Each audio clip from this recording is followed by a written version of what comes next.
Hotspot गरेर कम्प्युटरमा internet चलाउन नसकिने होइन, तर हटस्पट गर्दा इन्टरनेटको डाटा स्पिड लस हुन्छ र एकदमै स्लो चल्छ। बरु युएसबी टिथरिङ गर्दा इन्टरनेटको स्पिडमा गडबड हुँदैन। आजभोलिको वाइफाईको जमानामा पनि अझै युएसबी टिथरिङको कुरा गर्ने भन्ने लागेको छ होला साथीहरू, तर यो नेपाल हो नि त। कहिलेकाहीँ वाइफाई सुविधा नभएको अवस्थामा मोबाइलबाट इन्टरनेटमा कम्प्युटर ल्यापटपमा कनेक्ट गरी काम गर्नुपर्ने हुन्छ। सेल्सिनो नेपाल युट्युब च्यानलमा स्वागत छ। आउनुहोस् युएसबी टिथरिङ सेटिङ कसरी गर्ने सिकौँ। ल्यापटपको तलतिर हेर्नुहोस्, यहाँ नेट जोडिएको छैन। जस्ट मैले अब मोबाइलमा भएको इन्टरनेट ल्यापटपमा कनेक्ट गर्न गइरहेको छु। त्यसका लागि सबैभन्दा पहिले आफ्नो युएसबी केबल लिनुहोस् र मोबाइलमा कनेक्ट गर्नुहोस् र युएसबी केबलको अर्को पार्ट चाहिँ ल्यापटपमा कनेक्ट गर्नुहोस्। ल्यापटपमा कनेक्ट गरिसकेपछि मोबाइलमा नोटिफिकेसन आउँछ, एउटा डायलग बक्स आउँछ।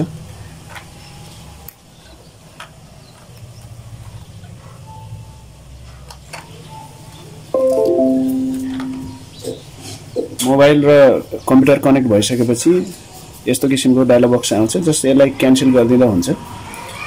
यति गरिसकेपछि मोबाइलको सेटिङमा जानुहोस्। सेटिङमा गइसकेपछि माथिपट्टिको सर्च बटनमा युएसबी भनेर सर्च गर्नुहोस्। युएसबी टिथरिङ भनेर पनि सर्च गर्न सक्नुहुन्छ। युएसबी सर्च गरिसकेपछि युएसबीसँग रिलेटेड सम्पूर्ण अप्सनहरू यहाँ देखिन्छ।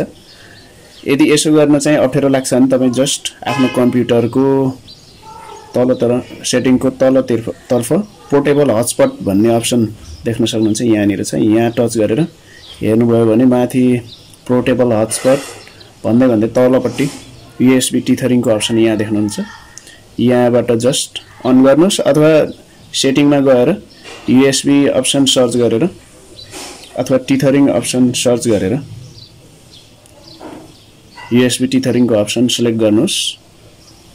यति गरिसकेपछि तल युएसबी भन्ने अप्सन छ, युएसबी को अप्सन यो बटन अन गर्नुहोस्। जस्ट कनेक्ट भइसकेको छ। अब ल्यापटपमा देख्न सक्नुहुन्छ भर्खरै नेट आइसकेको छ। यहाँ एउटा डायलग बक्स देखिएको छ, तलतिर हेर्नुभयो भने पनि नेट कनेक्ट भइसकेको छ। यस पछाडि मैले चेक गर्न जाँदैछु है, फेरि साथीहरूले गफ मात्रै दिए कि भन्ने लाग्न सक्छ। मैले जस्ट इन्टरनेट ब्राउजर अन गरेँ, यसमा युट्युब अन गर्न गइरहेको छु। मेरो युट्युब च्यानलको एउटा भिडियो मैले प्ले गरेर देखाउँदैछु है त साथीहरू। फेरि जहाँ चाहिँ हाइट 4 इन्च वाइड 4 इन्च र हाइट 6 इन्चेसको रहन्छ। रिजोल्युसन 300 राम्ररी इन्टरनेट चलाए है साथीहरू। 4 इन्च सेट गर्नुहोस्। कन्टेन्टमा अब अरु भिडियोहरु हेर्नुस्, रोज्न सक्नुहुन्छ। अरु भिडियो प्ले गरौँ। No matter what you're doing with your Cooler Master gear, you can always make it yours. Make it yours.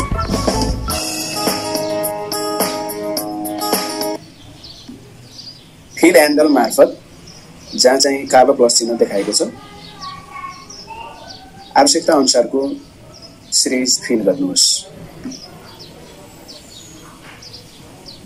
Is video में एक्सेल की टॉप 30 टिप्स एंड ट्रिक्स आपको मिलने वाली हैं जो